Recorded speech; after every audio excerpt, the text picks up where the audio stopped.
میرا خیال ہے اس قسم کی گفتگو کرنے کے لیے یہ جگہ ناموزوں ہے۔ اچانک میں نے چونک کر کہا، ہمیں یہاں سے نکل چلنا چاہیے۔ ہم تو یہاں سے نکل جائیں گے مگر بڑ کا کیا ہوگا؟ تہذیب نے قدرے پریشانی سے کہا۔ بڑ اپنے لیے راستے بنانے کے فن سے خوب واقف ہے۔ میں نے بے پرواہی سے کہا، بہت ممکن ہے وہ کہیں چھپا ہم پر ہی نظریں رکھے ہوئے ہو۔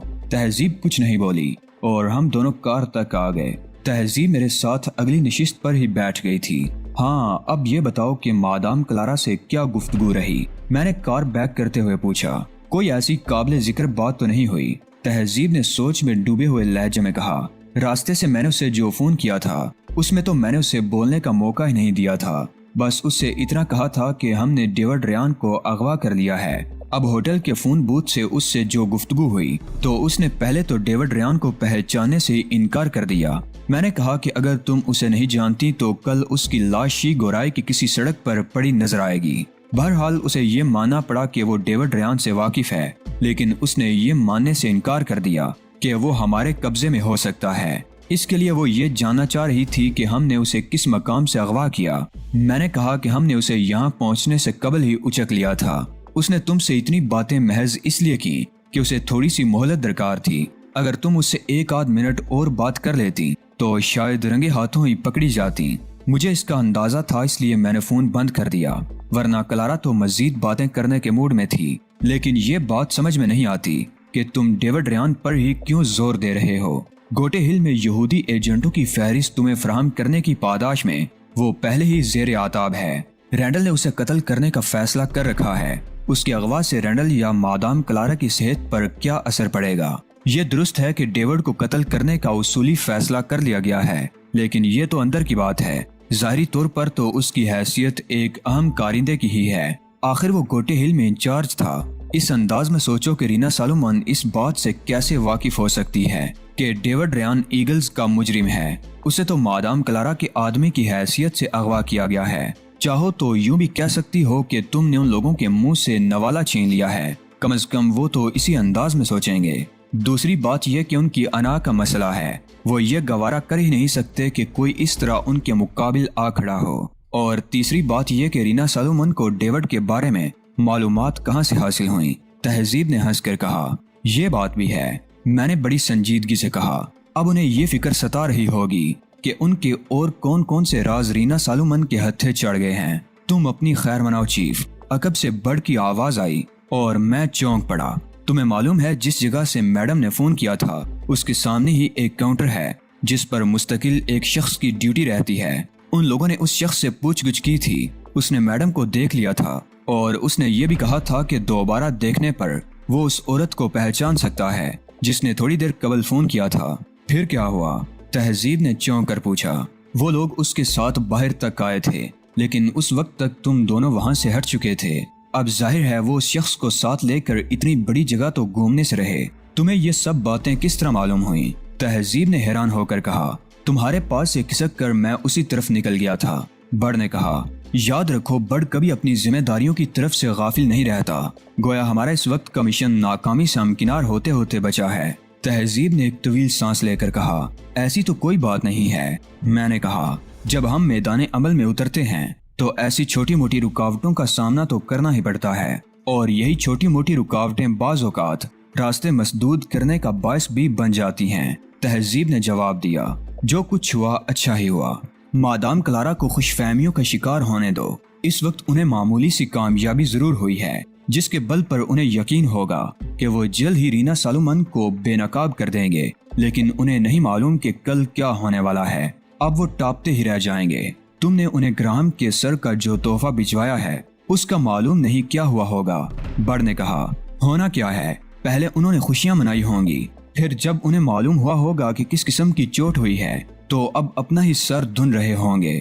میں نے ہنس کر کہا، ہمیں کسی نہ کسی طرح معلوم کرنا چاہیے کہ ان لوگوں پر اس سانحے کے کیا اثرات ہوئے، کیا ضرورت ہے۔ میں نے بے پرواہی سے کہا، جو کچھ ان پر بیتی ہوگی ہمیں اس کا بخوبی اندازہ ہے۔ اس کے بغیر مزہ ہی نہیں آئے گا چیف۔ دشمن کی بوکھلاہٹوں سے لطف اندوز ہونے کا موقع ہاتھ سے نہیں گنوانا چاہیے۔ اول تو یہاں ایسا کوئی موقع ہے ہی نہیں، اور اگر ہوتا تو بھی میں تمہیں اس کی اجازت نہ دیتا۔ جو تمہارے جی میں آتی ہے وہی کرتے رہو۔ بڑ کے جذبات کا ذرا لحاظ نہیں ہے۔ بڑ بڑبڑانے لگا، میرا خیال ہے اسے اجازت دے ہی دو، تہذیب نے کہا۔ اپنے طور پر اس کا جو جی چاہے کرے، اسے اجازت نہ ملی تو یہ ہمارے کان کھا لے گا، ہمارا دماغ چاٹے گا۔ میرا بنیادی مقصد یہ ہے کہ جس طرح بھی ممکن ہو ایگلز کی صفوں میں انتشار پیدا کیا جائے۔ اسی مقصد کے تحت میں نے گرام پر اپنا میک اپ کر کے اس کا کٹا ہوا سر مادام کلارا کی خدمت میں روانہ کیا۔ رینا سالومن بھی اسی سلسلے کی ایک کڑی ہے۔ میرا موقف ہے کہ ہمیں اپنی تمام تر توجہ اپنے مشن پر مرکوز رکھنا چاہیے۔ اگر ہم یہ معلوم کرنے کے چکر میں پڑے کہ ہمارے اقدامات ان پر کس طرح سے اثر انداز ہو رہے ہیں تو اس کا مطلب یہ ہوگا کہ ہم اپنی توانائیاں غلط سمت میں ضائع کر رہے ہیں۔ برڈ ہمارا بہت اہم ساتھی ہے، لہٰذا میں اسے توانائیوں کے ضیاع کی اجازت نہیں دے سکتا۔ ہم اس وقت بہت اچھی پوزیشن میں ہیں چیف، برڈ نے کہا، لیکن میں دیکھ رہا ہوں پوزیشن سے پوری طرح فائدہ نہیں اٹھا رہے اور مجھے اس بات پر غصہ آ رہا ہے۔ اب تم ایک بالکل مختلف بات کر رہے ہو۔ اگر مجھ سے کوئی کوتاہی ہو رہی ہے تو تم اس کی نشاندہی کرو۔ مادام کلارا اور اس کے تمام ساتھی ہماری نظروں میں ہیں، جو نظروں میں نہیں ہیں وہ نظروں میں آ سکتے ہیں۔ تم انہیں چن چن کر مارنا کیوں نہیں شروع کر دیتے؟ تم نے یہ کیوں فرض کر لیا کہ میں ایسا نہیں کروں گا؟ میں نے پرسکون لہجے میں سوال کیا۔ بات فرض کرنے کی نہیں ہے، میں وہی کہہ رہا ہوں جو کچھ نظروں کے سامنے ہے۔ تم خود ٹیلی فون کر کے مادام کلارا کا کچھ نہیں بگاڑ سکتے۔ بڑا خاصا بنایا ہوا نظر آ رہا تھا۔ میں نے کہا نا کہ میرا مقصد ان کی صفوں میں انتشار پیدا کرنا ہے اور میرا مقصد بہت اچھی طرح پورا ہو رہا ہے۔ میں نے بڑ سے تفریح لینے کی غرض سے کہا، یہ صرف تمہاری خوش فہمی ہے۔ بڑ نے جل کر کہا، اگر اس قسم کی بے سروپا حرکتوں سے انتشار برپا ہونے لگے تو ہر شخص گھر بیٹھے انتشار برپا کرنے لگے گا۔ معاملہ صرف ٹیلی فون تک تو محدود نہیں ہے برڈ، ہم نے ان کے ایک اہم آدمی ڈیوڈ ریان کو اغوا بھی تو کیا ہے۔ میں نے کہا، میرے لہجے میں بدستور شرارت تھی۔ بس رہنے دو چیف، معلوم نہیں کیوں روز بروز تم کاہل ہوتے چلے جا رہے ہو، ہاتھ پیر ہلانا ہی نہیں چاہتے۔ شاید یہ میڈم کی قربت کا اثر ہے۔ شاباش، میں ہنس پڑا۔ تو اب تم مجھے اس طرح غصہ دلانے کی کوشش کرو گے؟ تم آخر چاہتے کیا ہو برڈ؟ تہذیب نے کہا، ہم لوگ آج ہی تو یہاں پہنچے ہیں، ایک دن میں کتنے کام کیے جا سکتے ہیں؟ جو کچھ بھی کیا جا سکتا ہے اس سے تو منہ نہ موڑا جائے۔ یا ہم لوگوں کے لیے کوئی کوٹا مقرر ہے کہ ایک دن میں اس سے زیادہ کام نہ کیا جائے؟ ایسی تو کوئی بات نہیں ہے برڈ کہ ہم ہاتھ پر ہاتھ رکھے بیٹھے ہوئے ہوں۔ ابھی تم دیکھنا تہذیب مادام کلارا سے ٹرانسمیٹر پر رابطہ کرے گی۔ میں نے تہذیب کو سمجھانا شروع کر دیا کہ اسے مادام کلارا سے کیا کیا باتیں کرنی ہیں۔ اس دوران میں گاڑی شی گرائے کی ایک مضافاتی سڑک پر نکال آیا تھا جہاں سرے شام ہی سناٹا چھایا نظر آ رہا تھا۔ تہذیب نے میری ہدایات اچھی طرح ذہن نشین کرنے کے بعد ٹرانسمیٹر پر مادام کلارا کی فریکوینسی ملائی۔ رابطہ قائم ہونے میں دیر نہیں لگی۔ دوسری طرف سے مادام کلارا اپنا کوڈ نمبر دہرا رہی تھی۔ اپنے کوڈ اپنے ہی پاس رکھو کلارا بوری بلی، رینا سالومن تمہارے ان نمبروں کی محتاج نہیں۔ تہذیب کی آواز سن کر کلارا سناٹے میں آ گئی تھی۔ تمہیں میری فریکوینسی کا علم کس طرح ہوا؟ بلیوں سے مجھے خاصا شغف ہے، تہذیب نے ہنس کر کہا، اور اگر بلی بری بھی ہو تو کیا ہی کہنے، پھر تو میں اس کے بارے میں وہ معلومات بھی حاصل کر لیتی ہوں جن سے وہ خود بھی لا علم ہوتی ہے۔ فضول بکواس مت کرو، کلارا غرائی، ابھی میں نے تمہیں سنجیدگی سے نہیں لیا ہے، ورنہ تم ان الفاظ کے لیے زندہ نہ ہوتی۔ حالانکہ کچھ ہی دیر پہلے تمہارے کارندے رینا سالومن کی تلاش میں ساحلی تفریح گاہ میں جک مار رہے تھے، تہذیب نے مذیقانہ انداز میں کہا۔ رینا سالومن کو سنجیدگی سے لو، ڈیئر کلارا بوری بلی، ورنہ بڑے خسارے میں رہو گی۔ سیدھی طرح اپنا مقصد بیان کرو، یہ تو وقت بتائے گا کہ کون کتنے پانی میں ہے۔ تمہیں اس بات پر یقین نہیں آ رہا تھا نا کہ ہم نے ڈیوڈ ریان کو اغوا کر لیا ہے؟ لو اب تم اس سے خود ہی بات کر لو۔ تہذیب نے ٹرانسمیٹر میری طرف بڑھا دیا۔ ہیلو مادام، میں نے ڈرائیونگ کرتے ہوئے نحیف سی آواز میں کہا، میں ڈیوڈ بات کر رہا ہوں مادام۔ میں تمہیں آواز سے تو پہچان گئی، لیکن کیا ہم ایک دوسرے کو آوازوں کے ذریعے شناخت کرتے ہیں؟ میں آپ کا مطلب نہیں سمجھا مادام۔ میں نے حیرت ظاہر کی، اگر تم میرا مطلب نہیں سمجھے تو تم ڈیوڈ ریان بھی نہیں ہو سکتے۔ میں ڈیوڈ ریان ہی ہوں مادام، لیکن یہاں ان لوگوں کے سامنے میں نے جان بوجھ کر جملہ ادھورا چھوڑ دیا۔ ہاں، انہی لوگوں کے سامنے۔ کلارا کی آواز آئی، یہ سوچنا ہمارا کام ہے کہ کیا مناسب ہے اور کیا نہیں مناسب۔ اوکے مادام، میں نے مردار سی آواز میں کہا اور ڈیوڈ کے کوڈ نمبر دہرا دیے۔ اب تو آپ کو یقین آ گیا ہوگا مادام۔ ہاں، یہ کوڈ نمبر ڈیوڈ کے علاوہ کسی اور کے علم میں نہیں ہو سکتے۔ کلارا کی آواز سے بے بسی ظاہر ہو رہی تھی، مگر تم ان لوگوں کے ہتھے کہاں سے چڑھ گئے؟ مجھے حکم دیا گیا تھا کہ شی گرائے میں آپ کو رپورٹ کروں۔ اس مقصد کے تحت شی گورائے کے سفارت خانے جا رہا تھا کہ درمیان سے اسلحے کے زور پر مجھے اغوا کر لیا گیا۔ تمہیں معلوم ہے کہ اس وقت تم کہاں ہو؟ کلارا نے بڑی تیزی سے پوچھا۔ معلوم تو نہیں، مگر اندازہ ہے کہ اب میں گوٹے ہل میں نہیں بلکہ شی گورائے میں ہوں، میں نے کہا، اور اس کے ساتھ ہی تہذیب نے ٹرانسمیٹر واپس لے لیا۔ تم نے سن لیا کلارا؟ تہذیب نے ٹرانسمیٹر میں کہا۔ تمہارا ایک عام آدمی کسی بے بس چوہے کی طرح ہمارے قبضے میں ہے۔ ہم نے اسے گوٹے ہل سے اغوا کیا تھا اور ہماری کارکردگی دیکھو کہ ہم نے اسے انتہائی صفائی سے شی گورائے منتقل کر دیا اور اسے علم بھی نہیں ہوا۔ اگر ہم اسے کہیں کہ تم گوٹے ہل میں ہی ہو تو وہ اس پر بھی یقین کرنے کے لیے مجبور ہوگا۔ تم جو کچھ کر رہی ہو اس کے نتائج تمہارے حق میں کچھ اچھے برآمد نہیں ہوں گے۔ کلارا نے دانت پیس کر کہا۔ رینا سالومن تو کچھ کرنا ہی نہیں چاہتی، ہمیشہ دوسرے ہی اسے کچھ کرنے پر مجبور کرتے ہیں۔ تم نے شروع ہی میں میرا مطالبہ مان لیا ہوتا تو تمہیں یہ دن کیوں دیکھنا پڑتا؟ تم اگر ہم سے واقف ہو تو ہمارے وسائل سے بھی اچھی طرح واقف ہوگی اور یہ بھی جانتی ہوگی کہ ہم اپنے دشمنوں کا کیا حشر کرتے ہیں، بہت اچھی طرح جانتے ہیں۔ مجھے معلوم ہے کہ تم لوگ دراصل دہشت گردوں کا ایک ٹولہ ہو جن کی کھوپڑیوں میں مغز نامی کوئی شے نہیں پائی جاتی۔ اگر پائی جاتی ہوتی تو یہ دیکھ کر عبرت پکڑتی کہ تمہارا ایک اہم مہرہ ہمارے قبضے میں ہے، لیکن میں دیکھ رہی ہوں کہ ابھی تمہارے کسبل نہیں نکلے۔ تمہارے خلاف مزید اقدامات کرنے پڑیں گے۔ جو کچھ بھی ہوا بے خبری میں ہوا، کلارا نے کہا، لیکن اب ہم بے خبر نہیں ہیں۔ تم ہمیں پوری طرح تیار پاؤ گی۔ تو پھر کیا خیال ہے ڈیوڈ کو ہلاک کر کے شی گورائے کی کسی سڑک پر پھینکا جائے؟ تہذیب نے معنی خیز لہجے میں کہا۔ جو تمہارا جی چاہے تم وہ کرو اور ہم سے جو ہو سکے گا وہ ہم کر لیں گے۔ اب ہمارے درمیان کھلی جنگ ہوگی۔ 1 گھنٹے بعد میں تم سے دوبارہ بات کروں گی، اس وقت تک خوب سوچ سمجھ کر فیصلہ کر لو، تہذیب نے کہا اور کلارا کا جواب سنے بغیر رابطہ منقطع کر دیا۔ میں نے کار کا رخ واپس شہر کی طرف موڑ دیا تھا۔ کار کی ڈکی میں خاصا اسلحہ موجود تھا اور اتنے اسلحے سمیت گھومنا خطرناک بھی ہو سکتا تھا۔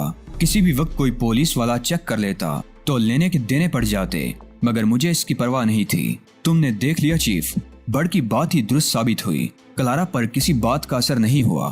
مجھے معلوم تھا کہ اس پر یوں اثر نہیں ہوگا۔ میں نے بے پرواہی سے کہا، یہ تمام حرکتیں تو اسے ذہنی کرب میں مبتلا کرنے کے لیے کی جا رہی ہیں۔ میں کہتا ہوں چیف، اس کے خلاف کوئی ایکشن لو۔ ان لوگوں کے 2-4 آدمی مارے جائیں گے تو خود ہی ان کے ہوش ٹھکانے آ جائیں گے۔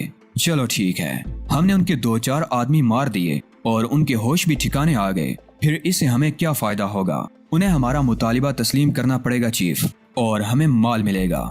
گویا ہم جو اس قدر محنت کر رہے ہیں صرف مال سمیٹنے کے لیے کر رہے ہیں، تو پھر اور کس لیے کر رہے ہیں چیف؟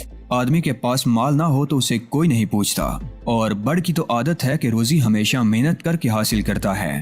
مجھے بڑ پر غصہ تو بہت آیا، وہ خام خام میرا وقت برباد کر رہا تھا۔ میں کچھ سوچنا چاہتا تھا مگر وہ سوچنے ہی نہیں دے رہا تھا، لیکن میں نے غصہ ضبط کرتے ہوئے نرم لہجے میں اسے کہا، تمہارے ذہن میں کوئی اسکیم ہو تو بتاؤ۔ یہ بات ہوئی نا چیف، بڑ نے خوش ہو کر کہا، سب سے پہلے تو ہمیں یہ دیکھنا پڑے گا کہ کیا ہر ٹیلی فون بوتھ کی نگرانی کی جا رہی ہے۔ اگر ہر ٹیلی فون بوتھ کی نگرانی ہو رہی ہے تو کسی بھی بوتھ سے اگر کچھ کی ہو رہی ہے تو میڈم کسی ایسے ٹیلی فون بوتھ سے کلارا کو فون کر کے اس سے گفتگو کریں اور ہم نگرانی کرنے والوں کو ٹھکانے لگا دیں۔ کیا خیال ہے؟ معلوم ہوتا ہے تمہارے سر پر خون سوار ہو گیا ہے بڑ، میں نے ہنس کر کہا، تاہم تمہاری اسکیم پر عمل کرنے میں اس کے سوا کوئی مذائقہ نہیں ہے کہ اس میں خطرات بہت زیادہ ہیں۔ تم تو خطرات میں کود پڑنے کے لیے ہی بے چین رہتے ہو چیف، اور کیا تمہیں بڑ پر اعتماد نہیں ہے؟ 2-4 لوگوں کو تو میں یوں ہی ٹھکانے لگا سکتا ہوں۔ یہ ایک احمقانہ اقدام ہوگا، تہذیب نے کہا۔ شہر کی بڑی پوری سڑکوں پر ان لوگوں سے الجھنا خطرے سے خالی نہیں ہوگا۔ خطرے سے تو کچھ بھی خالی نہیں ہوتا، ہماری یہاں موجودگی کون سی خطرے سے خالی ہے؟ میں نے کہا، میرا مطلب ہے ہمیں بے جا خطرات لینے سے گریز کرنا چاہیے، تہذیب نے جلدی سے کہا۔ بڑ ہمیشہ آڑے وقتوں میں ہمارے کام آتا ہے۔ اگر بڑ کو ٹرانسمیٹر ساتھ لانے کا خیال نہ آ گیا ہوتا تو ہمیں تھوڑی بہت مشکل ضرور پیش آتی۔ اب بڑ نے ایک مشورہ دیا ہے تو اسے کیسے نظر انداز کر دیا جائے؟ یہ الگ بات ہے کہ بڑ کو پوری طرح اندازہ نہیں ہے کہ ہم نے بیڑوں کے چھتے کو چھیڑ دیا ہے۔ اس وقت ہر ٹیلی فون بوتھ کے آس پاس اس کے کارندے موجود ہوں گے اور ان میں سے ہر ایک کے پاس ٹرانسمیٹر بھی موجود ہوگا۔ جیسے ہی کلارا کو فون موصول ہوگا، فوری طور پر نمبر ٹریس کرنے کے بعد بوتھ کے آس پاس موجود افراد کو الرٹ کر دیا جائے گا اور وہ عمل میں آ جائیں گے۔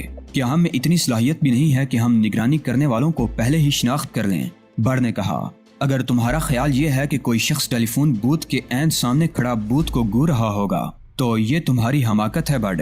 نگرانی کرنے والے اگر ٹرانسمیٹر سے لیس نہ ہوں تو ان کی افادیت ختم ہو جاتی ہے، اس لیے کہ رینا سالومن کو کوئی بھی نہیں پہچانتا۔ کوئی ایکشن لینے کے لیے نگرانی کرنے والوں کو رہنمائی کی ضرورت ہوگی جو انہیں ٹرانسمیٹر پر ملے گی کہ اس وقت فلاں ٹیلی فون بوتھ سے کال ہو رہی ہے، اسے چیک کیا جائے۔ چنانچہ نگرانی کرنے والوں کے لیے عین ٹیلی فون بوتھ کے سامنے موجود ہونا ضروری نہیں، وہ کسی بھی نزدیکی مقام پر بیٹھ کر انتظار کر سکتے ہیں، کسی دکان میں، کسی فلیٹ یا مکان میں، یا پھر کسی ریستوران میں۔